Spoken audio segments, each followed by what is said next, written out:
अस्सलाम वालेकुम and welcome back to my channel. क्या हाल चाल है आप सबके। मैं उम्मीद करती हूँ कि आप सब बिल्कुल ठीक ठाक होंगे और अपने अपने घरों में खुश होंगे और अल्हम्दुलिल्लाह हम भी बिल्कुल ठीक ठाक हैं। तो जी आज तो संडे का दिन, मैंने सोचा कि मैं आप लोगों के साथ अपनी संडे की रूटीन शेयर करती हूँ। तो बहुत सिंपल सी हम लोग की संडे की रूटीन है। सबसे पहले तो मुझे किचन में जाना था, आटा गूंदना था। तो चलें वीडियो को स्टार्ट करते हैं और किचन में चलते हैं। तो जी अभी मैं किचन में आ गई हूँ। जो आटे का कंटेनर है उसमें आटा बिल्कुल ख़त्म हो गया था, तो मैंने दूसरा पैकेट को निकाला और उसमें से अब मैं अभी आटा डाल रही हूँ। अब मैं इतना ही आटा गूंद लूँगी कि जितना मुझे चाहिए होता है, तकरीबन 1-2 दिन के लिए। क्योंकि वैसे भी हमारे घर में रोज़ जो है वो पराठे इतने शौक़ से नहीं खाए जाते हैं। मैं और या मेरे हस्बैंड, हम लोग पराठे जो हैं वो इतनी शौक़ से नहीं खाते हैं। हम लोग ज़्यादातर ब्रेड या फिर रात की जो रोटी होती है वो तल के, या फिर बंद वगैरह जो मीठे बंद होते हैं वो ज़्यादातर हम लोग शौक़ से खाते हैं। लेकिन रोज़ हमारे घर में पराठे नहीं बनते हैं। बस इतना ही गूंद लेती हूँ कि मतलब 1-2 दिन चल जाए। तो वैसे भी ज़्यादा दिन आटे को गूंद कर नहीं रखना चाहिए, क्योंकि मुझे ऐसा लगता है कि ताज़े आटे की अलग ही बात होती है। तो बस मैं अभी यहाँ पर आटा गूंद रही थी। इसके बाद मैंने 2 पराठे बना लिए थे। तो अभी मैं इसको आटे को छान रही हूँ, क्योंकि वैसे तो बिल्कुल आटा साफ़ है लेकिन फिर भी कुछ थोड़ा बहुत तो होता है, इसलिए मैंने उसको छान लिया, लेकिन बिल्कुल आटा साफ़ था। तो बस अभी मैं यहाँ पर आटा अपना साफ़ कर दी थी और आटा छान कर मैंने निकाल लिया था। इसके बाद अपना थोड़ा सा शेल्फ़ वगैरह क्लीन कर रही थी। जो आटा गिर गया था उसको मैं जल्दी जल्दी से साफ़ कर रही थी, क्योंकि भाई सफाई तो बहुत ज़्यादा ज़रूरी है। किचन में तो बहुत इम्पॉर्टेंट है सफाई करना।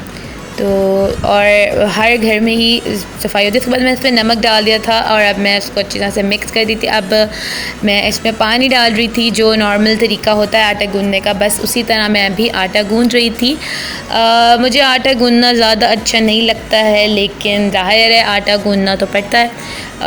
बड़ी थोड़ी सी लेज़ीनेस फ़ील होती है आटा गूंदने के टाइम पे, तो मैं बहुत बचती हूँ, लेकिन फिर ज़ाहिर है गूंदना तो है, इसलिए बस अभी मैं आटा ही गूंद रही थी। और थोड़ा थोड़ा सा पानी लेकर वैसे तो पहले तो मुझे बिल्कुल भी पराठे या रोटी वगैरह बनानी नहीं आती थी, लेकिन अल्हम्दुलिल्लाह टाइम के साथ साथ मैं तो बहुत बेहतर हो गई हूँ। क्योंकि शादी से पहले तो कोई भी काम घर में नहीं किया, ना रोटी बनाई, ना कुछ भी नहीं किया घर में। तो लेकिन शादी के बाद अल्हम्दुलिल्लाह सब काम आ गए और सब काम अब कर रहे हैं। और इस टाइम पे ये देखिए आटा गूंद लिया था मैंने। इसके बाद मैं इसको अच्छी तरह से इस पर यहाँ पर आटा बिल्कुल अच्छी तरह से गुन गया था और हम इसको तकरीबन 10 से 15 मिनट रेस्ट देते हैं, ताकि ये थोड़ा सा अच्छा हो जाए, सॉफ़्ट हो जाए। आप चाहें तो इसमें घी या तेल भी डाल सकते हैं, लेकिन मेरा आटा इतना सॉफ्ट गुना था कि मुझे ज़रूरत नहीं थी घी या ऑयल डालने की। तो बस अब यहाँ पर बिल्कुल आटा जो है वो गुन गया था। इसके बाद मैंने इसको प्लास्टिक के बॉक्स के अंदर डाल कर रख दिया था और अब मैं बना रही थी पराठे। तो अब मैंने पेड़ा ले लिया था पराठे का और इसको थोड़ा सा फ्लैट करके मैं चकोर पराठे बनाती हूँ। वैसे तो हम लोग गोल वाले पराठे भी खा लेते हैं, लेकिन इस टाइम पे मैं चकोर वाले पराठे बना रही थी, क्योंकि मुझे वही अच्छे लगते हैं और मैं वही ज़्यादा बनाती हूँ। तो अभी मैंने इसको हल्का सा फ्लैट कर लिया था और उसके बाद मैं इसके अंदर घी ऐड करूँगी और फिर इसको बंद कर दूँगी। तो ये पराठे बिल्कुल रेडी हो जाएंगे। तो ये देखिए मैंने फ़्लैट कर दिया था और इसके बाद मैं इसके अंदर डालूँगी घी, क्योंकि बच्चे अब कह रहे थे कि भूख लग रही है मामा, तो बच्चे भी उठ गए थे इस टाइम पे, तो इसलिए मैं जल्दी जल्दी से पराठे बना रही थी। और मैंने 2 पराठे बना लिए थे। ये देखिए मेरा चकोर पराठा जो है वो रेडी हो गया है। मैं इसको अच्छी तरह से थोड़ा सा फ्लैट करने के बाद दोबारा से फ्लैट करूँगी और अब मैं इसको बेलन से जो है वो रोलर पिन से बेल लूँगी। और यहाँ पर मेरा पराठा रेडी जो मैंने वो बेल लिया था। तो ये देखें इस टाइम पे ये पराठा बिल्कुल रेडी हो गया है। इसके बाद बारी आएगी थी दूसरे वाले पराठे की, तो वो भी मैंने जल्दी से फ्लैट कर लिया था। उसके बाद उसके अंदर घी वगैरह डाल के और पराठे को रेडी कर लिया था। और आप लोग बताएं, आप लोग सुबह में क्या खाना पसंद करते हैं, मुझे कमेंट्स बॉक्स में ज़रूर बताइएगा। पराठे खाते हैं या फिर कुछ डिफरेंट नाश्ता करते हैं। क्या लेते हैं? ज़्यादातर ब्रेड लेते हैं, रोटी लेते हैं, पराठा लेते हैं। आप लोग ज़रूर मुझे कमेंट्स में बताइए, क्योंकि हर घर का डिफरेंट तरीका होता है नाश्ते का। कुछ लोग बहुत सिंपल नाश्ता करते हैं और कुछ लोग बहुत हैवी नाश्ता करते हैं। वैसे नाश्ता जो है वो मेरे ख़्याल से तो नाश्ता जो है वो थोड़ा सा, मेरी जो सास हैं वो कहती हैं कि नाश्ता थोड़ा सा हैवी करना चाहिए। ऐसा करना चाहिए जैसे कि बादशाहों की तरह नाश्ता करना चाहिए। और वो ये कहती हैं कि बादशाहों की तरह नाश्ता करो और जो दिन का खाना है वो वज़ीरों की तरह, और रात का खाना बिल्कुल आप हल्का फुल्का लो। तो इसी तरह से कहती हैं वो।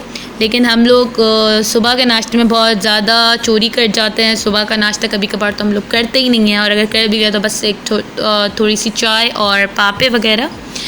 तो बस यही है, सबके घर के अपने अपने अपना अपना स्टाइल है, डिफरेंट स्टाइल है हर घर का।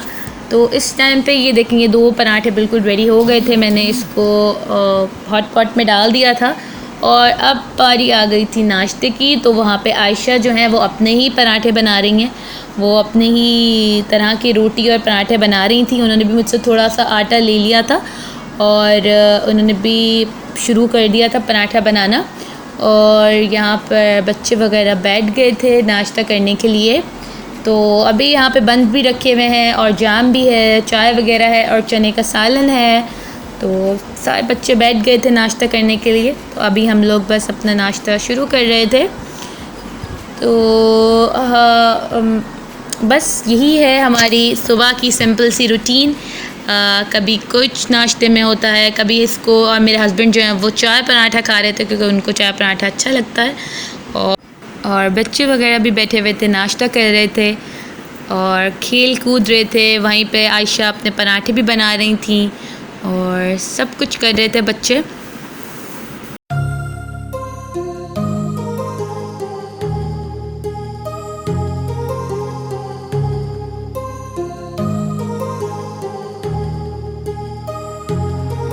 My heart rages around like an ocean in my head because there are so many things तो खैर जी, नाश्ता वगैरह से फ़ारिग होने के बाद मुझे करने थे आज कपड़े तय, क्योंकि कपड़े जो हैं वो धुल चुके थे। तो अभी मेरी सास जो हैं और वो हम दोनों बैठकर कपड़े तय कर रहे थे, क्योंकि कल कपड़े धुले थे तो वो आज बिल्कुल सूख चुके थे। तो हम लोग अभी अपने कपड़े तय कर रहे थे। उसके बाद हम लोगों को कुछ सामान लेने बाहर जाना था। तो बस उसके बाद हम लोग घर पर आ गए थे और हो गया था दिन का टाइम। उसके बाद खाना बिल्कुल रेडी था, आलू गोश्त का सालन और वाइट चावल। तो उसकी आलू गोश्त की मैं रेसिपी नहीं रिकॉर्ड कर पाई। इंशाल्लाह जब नेक्स्ट कभी बनाया तो ज़रूर रिकॉर्ड करूँगी, क्योंकि टाइम बहुत कम था। और ये इसके साथ साथ वाइट चावल भी मैंने बना लिए थे। और बस हम लोगों ने अपने दोपहर का खाना खा लिया था अल्हम्दुलिल्लाह। ये खाना बिल्कुल रेडी था इस टाइम पे। और बाहर मैं इसलिए गई थी क्योंकि मुझे लेनी थी पॉप्सिकल स्टिक्स और आइस लॉली के लिए। मेरे बेटे का भी चैनल है शयान ख़ान के नाम से, आप उधर भी ज़रूर वीडियोस देखिएगा और आप लोग को वीडियो ज़रूर पसंद आएंगी। वहाँ पे भी हम लोग छोटी मोटी एक्टिविटी कराते हैं बच्चों से, तो उसी के लिए मैं ये लेकर आई थी। तो और बच्चे अभी देख रहे थे। इसके बाद रात का टाइम हो गया था, तो हम लोग अपने ही जो हम लोग का इलाका उधर हम लोग थोड़ी सी ड्राइव के लिए चले गए थे। उसके बाद मेरा दिल कर रहा था फिंगर चिप्स खाने का, फ्रेंच फ्राइज़। तो ये जो शाह जी के फिंगर चिप्स हैं ये बहुत ही ज़बरदस्त होते हैं और बहुत नीट तरीके से ये फिंगर चिप्स बनाते हैं। क्योंकि हम लोगों को ख़ुद भी पता है कि अभी किस तरीके का मौसम चल रहा है, इसमें बाहर के खाने नहीं खाने चाहिए। लेकिन ये जो फिंगर चिप्स मिलते हैं ये बहुत नीट तरीके से बनाते हैं, बहुत हाइजीन का ख्याल रखा हुआ है इन्होंने अपने जहाँ पे ये फ़्राइज़ बनाते हैं। तो काफ़ी अच्छे फ़्राइज़ होते हैं इनके, काफ़ी ज़्यादा स्पाइसी भी होते हैं, काफ़ी मसाले वगैरह भी, सिंपल नॉर्मल वाले भी मिल जाते हैं। तो बहुत अच्छे फिंगर चिप्स होते हैं इनके। हम लोग इधर से ही हमेशा फिंगर चिप्स लेते हैं। इसके बाद ये मैंने ले लिया था, उस पर मैंने काफ़ी सारा मसाला वगैरह भी डलवाया था। तो हमने बस यही इंजॉय कर लिया था और बस अब हम घर आ गए थे। इसके बाद हमारे जो नेबर्स हैं उन्होंने हमें भेजे नरगिसी कोफ्ते और नरगिसी कोफ्ते भेजे। तो फिर मेरे हस्बैंड ने तो फ़्रेंच फ्राइज़ खाए नहीं थे, तो उन्होंने बोला कि अब मुझे थोड़े से अभी दे दो और बाकी सुबह के लिए रख दो, तो हम लोग बाकी नाश्ते में खाएंगे। तो बस अभी मैं उन्हीं के लिए थोड़ा से कोफ्ते निकाल रही थी और बहुत मज़े के बने हुए थे ये। मैंने भी टेस्ट करे थे थोड़े से, तो ये बहुत ज़्यादा यमी थे, बहुत अच्छे बनाए हुए थे उन्होंने। और इसके बाद मैंने उनको गरम करके ये दे दिए थे अपने हस्बैंड को, और इसी तरह से हमारा पूरा दिन गुज़रता है। अगर आप लोगों को मेरी वीडियोस अच्छी लगी, ये हमारी सिंपल सी संडे की रूटीन थी, तो आप मेरी वीडियो को लाइक किया करें, अपने फ्रेंड्स एंड फैमिली में इसको शेयर किया करें, और मेरे चैनल को, अगर आप लोग को और मेरी ऐसी वीडियोस देखनी तो मेरे चैनल को सब्सक्राइब ज़रूर करें। मुझे अपनी दुआओं में याद रखें, मुझे इसी तरह से सपोर्ट करते रहें, इसी तरह से मुझे आगे लेके जाएं, ताकि मैं आप लोगों के लिए और अच्छी अच्छी वीडियोस को लाती रहूं। टिल देन, अल्लाह हाफ़िज़।